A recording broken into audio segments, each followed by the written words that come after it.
वालेकुम गाइस, कैसे हैं आप सब। उम्मीद है आप सब खैरियत से होंगे।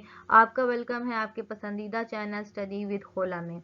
आज जो नॉवल मैं आपके लिए लेके आई हूँ इसका नेम है अनटचेबल।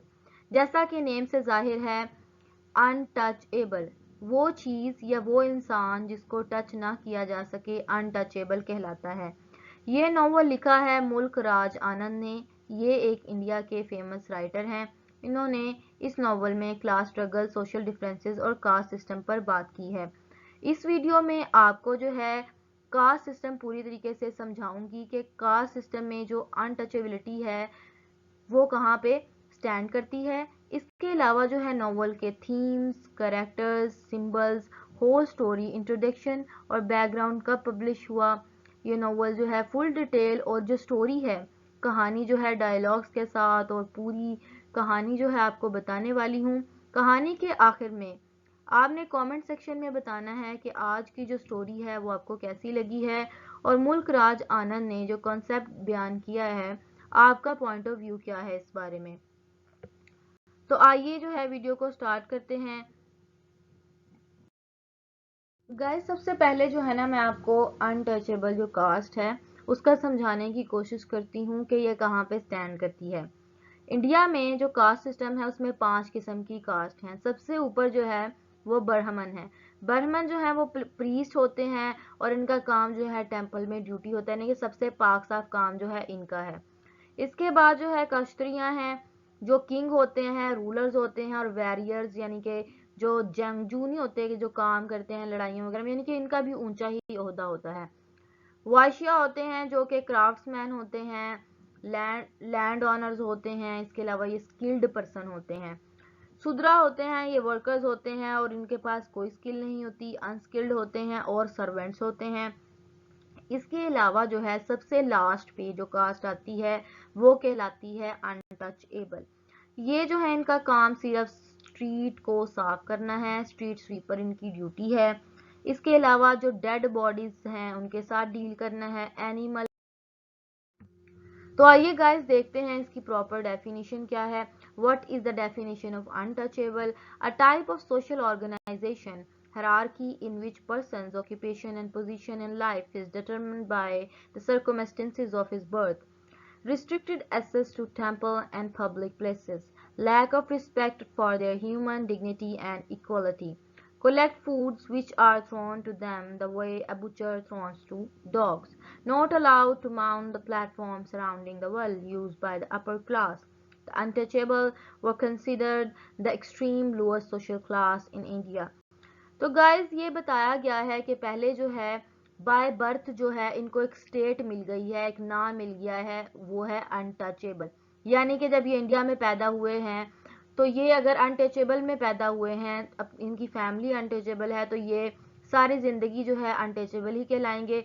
इनको जो टेम्पल हैं और पब्लिक प्लेसेस हैं उन पर अलाउ नहीं किया जाता। इसके अलावा जो है इनको, अब हम जान लेते हैं कहानी का जो बैकग्राउंड क्या है और कुछ इंट्रोडक्शन कर लेते हैं इसके बारे में। ये जो नॉवल है ये पब्लिश हुआ था 1935 में और इसकी किसके मुतल्लक हुआ था? ये कास्ट सिस्टम और सोशल स्ट्रगल के बारे में था। सेटिंग जो है ये एक इंडियन टाउन में ये सेटल डाउन हुआ है जिसका नाम है बुल्ले शाह। अनटचेबल की जो पॉपुलेशन इंडिया में इस टाइम पे है वो 60 मिलियन है। गाइस, आप हैरान कुन ये पॉपुलेशन है, 13.7% ऑफ इंडियंस पॉपुलेशन। अनटचेबिलिटी जो एक्ट जो है 1955 में पास ऑन हुआ था जिसमें कि अनटचेबिलिटी को बैन किया गया था और कोशिश की गई थी कि इनको जो है इक्वल राइट्स मिल सकें, इनको पब्लिक पार्क्स में भी जाना दिया जाए, टेम्पल्स में भी, और इनको जो provide specific educational and vocational right to success, और इनको भी ऐसे राइट प्रोवाइड किए जा सकें जिससे वो सक्सेस और वोकेशनल जो उनके राइट हैं उनको मिल सके। अब गाइस देख लेते हैं करेक्टर डिटेल्स। कहानी में कौन कौन से किरदार हैं और उनका रोल क्या है। पहला किरदार जो है बाका है, ये मेन प्रोटैगोनिस्ट है और ये सन है लाखा का। इसकी उम्र 18 साल है और ये इसका जो प्रोफेशन है वो एक स्वीपर है, टॉयलेट साफ करना इसका प्रोफेशन है और ये एक अनटचेबल है। सोहिनी जो है बाका की बहन है, ये बहुत ज़्यादा खूबसूरत है और ये यंग है। लड़की है। लाखा जो है एक जमादार है, स्वीपर्स का जो जमादार है, हेड होता है ना, उसको लाखा कहा जाता है। ये एक लेजी पर्सनैलिटी है और अब्यूसिव पर्सनैलिटी है। इसकी जुबान जो है ज्यादा क्लीन नहीं है, साफ नहीं है। राखा जो है ये लाखा का जो फादर है बाखा, उसका भाई है। छोटा जो है ये बाखा का दोस्त है और he is the son of a leather worker, यानी कि इसका जो काम है थोड़ा बेहतर है अनटचेबल से। इकबाल नाथ सरहार ये एक यंग पोएट हैं जो कहानी में आप आगे जाके आपको पता चलेगा कि ये अपनी राय कैसे देते हैं। इसके अलावा कहानी में जो किरदार है रामचरण है। रामचरण जो है बाका का बेहतरीन दोस्त है और ये वाशर का बेटा है, यानी कि इसका काम भी वॉशिंग करना है, चीज़ों को वॉश आउट करना है। इसके अलावा गुलाबो है, रामचरण की मदर है, ये भी एक वॉशर वूमन है। रामचरण की जो बहन है बाका चाइल्डहुड क्रश है, यानी कि बाका जो है इसको जो है पसंद करता है बचपन से ही। वजीरो जो है वीवर्स वाइफ है। अली एक मुस्लिम है। बाखास का एज फेलो है और ये बैंड्समैन है। और यही कहानी में आप आगे चल के देखेंगे कि मुस्लिम होकर जो है इसने किस तरह से बाखा की मदद की है। राम आनंद है, ये एक पेविश ओल्ड ब्लैक मनी लैंडर है। हवलदार है ये चरत सिंह है जो कि एक फेमस हॉकी का प्लेयर है। इसके अलावा जो है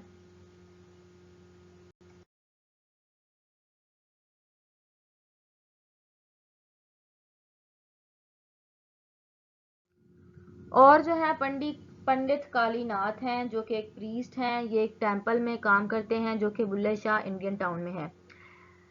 लचमैन है, एक हिंदू राइटर है जिसकी उम्र 26 साल है। इसके अलावा हाकिम भगवान दास हैं, ये एक लोकल डॉक्टर हैं और चाइल्डहुड में इन्होंने जो जान बचाई थी बाखा की, इसके फादर के अकॉर्डिंग। कॉलोनल हचिनसन है, ये चीफ हैं लोकल साल्वेशन आर्मी के, क्रिश्चियन मिशनरी के और ये तबीयत के अच्छे हैं जिनसे जो है बाका इम्प्रेस्ड भी है। मैरी हचिनसन है, ये इररिलीजियस काइंड ऑफ वाइफ है जो ब्लैकीज टाइप लोग होते हैं। महात्मा गांधी है, leader of Indians independence. Kasturbai है, गांधी की बीवी और ये जो बीवी है ये भी अच्छी तबीयत की है। R N Bashir Indian lawyer है। Mirabehn Slade daughter of British admiral. आपको बताया था कि जो है बाका जो है इनसे इम्प्रेस भी है काफी ज्यादा। ये अब कहानी को शुरू कर लेते हैं। कहानी इंडिया के एक टाउन में शुरू होती है जिसका नाम है बुल्ले शाह।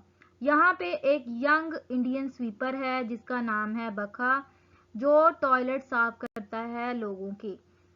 कहानी जो है इसके इर्द गिर्द ही घूमती है। शुरू में अगर हम देखें तो बाखा जो है ये सोया हुआ है अपने बिस्तर पर और इसके जो फादर हैं वो इस पे चिल्लाते हैं कि उठो बेटा, काम पे चलो, जाके टॉयलेट साफ करो या लेटरीन्स जो हैं वो जाके साफ करो, जो तुम्हारी ड्यूटी है। पर बेटा जो है बाप की बात को इग्नोर कर रहा है, उसे असर नहीं हो रहा।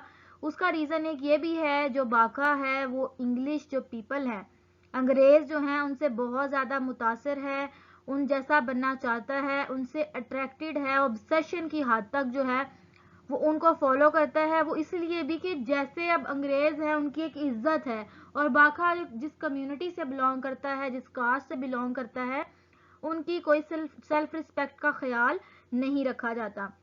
बाप बेटे की अगर रिलेशनशिप की बात की जाए तो वो एक बेजार किस्म का रिलेशन है, जो टायर्डनेस है उसमें बहुत ज़्यादा है। अब यहाँ पे जब बाप उठा रहा है बेटे को तो बेटा कर रहा है इग्नोर।